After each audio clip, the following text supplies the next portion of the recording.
Hello everyone, it's John, and today we're going to have a look at a game called Transylvania, or Transylvania, depending how you wish to pronounce it. And it is from a company called Mayfair Games. Yes, another one of those staple game companies back in the 80s. And this game was made in 1981. And this is, well, what can I say? This is a very interesting game. It's obviously one that I've actually not played. It's interesting because it actually comes with an errata that has errata for Richard I, the Lionheart. I've actually got this game. You'll probably see a future, I guess, game review. But it does have a little errata for Transylvania here as well. So they've obviously included this. So there is an errata. You can see the high quality, yes, high quality game piece here, where they've haven't even. I've actually got to cut these pieces out myself.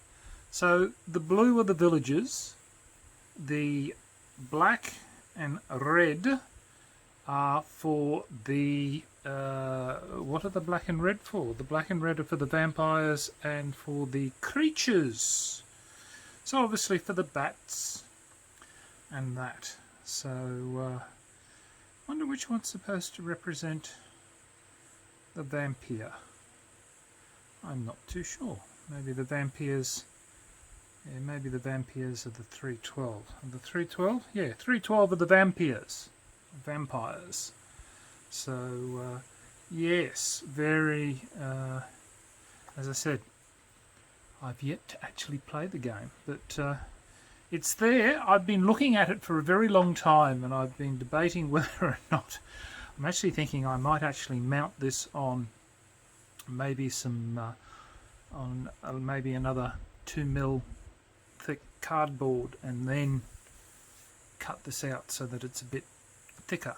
But they're the playing pieces. Now the values in the front are the number of dice that you roll, and the second value is your defense. So obviously if your opponent is trying to attack you, they're rolling whatever their value is, and they're trying to roll, I think it's equal to or greater, or it might actually be greater than, to flip the counter. Well, flipping the counter is going to be there, so I'm assuming that a flipped counter is a destroyed counter. But when we actually have a look at the game, now this is very interesting because when you open it, this is the rules. There's the rules, good people.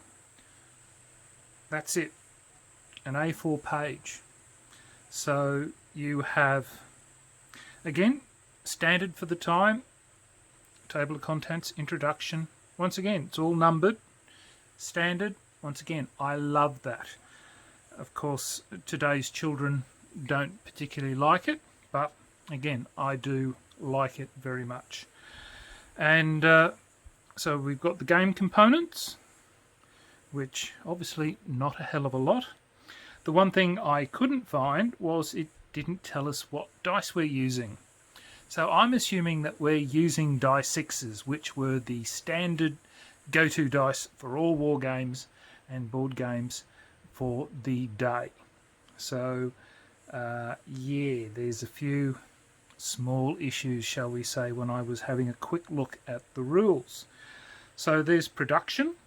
So you actually get to produce points. So you can actually replace the units that you have lost throughout the game.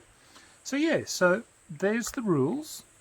And as you flip, so when we open it up, so that's this side. So that's obviously the front page of the little pocket book. That's the back side. There's our rules. So obviously, if I was to open this up, nothing there. The actual game board itself, that's it. That's the game board. So if I was to actually flop this out all together, I could have it out here. So to actually play the game, I've got the rules here. I've got the actual game itself. Obviously, were I to cut out all my game pieces, they're there, they're here. There's build points. So it would have been nice had the game, because once again I had to go look up the production to say that I think the village or the castle generated certain number of build points. So it would have been nice if they'd have actually had that printed on the actual the location, so that you knew. So each of the lettered locations actually generate a build point. So whoever controls them by having the most, I think you had to control them, I think you had to have the to be the only person controlling the location, gave you an extra build point. And with the build points, the good thing was they show you to build things. So if you want to build a vampire, it's going to cost you 12 points. And along the top here, we've got the number of build points. And the build points apparently don't disappear by the looks of it from turn to turn.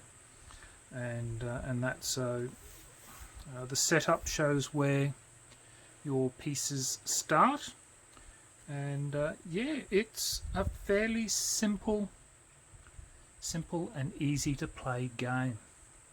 So the victory conditions are, looking at that here, is that the villagers win by having units in the castle at the end of either the morning turn or the afternoon turn.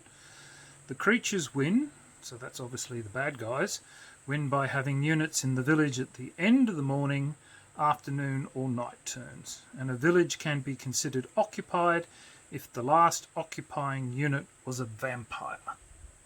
And that's it. That's how simple, really, this game is. So there you go. That is the game Transylvania. Would I consider probably cutting this?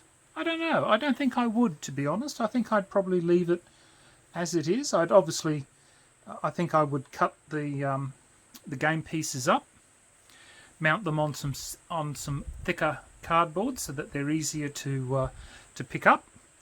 As I'm starting, okay, at the moment I'm actually growing fingernails. My my insanity hasn't gotten to the point where I'm starting to chew my fingernails at the moment. So, but yeah. Anyway, look, thank you very much for watching another one of my here's another one of my games from my game collection. So, till next time, signing off, the Honourable John.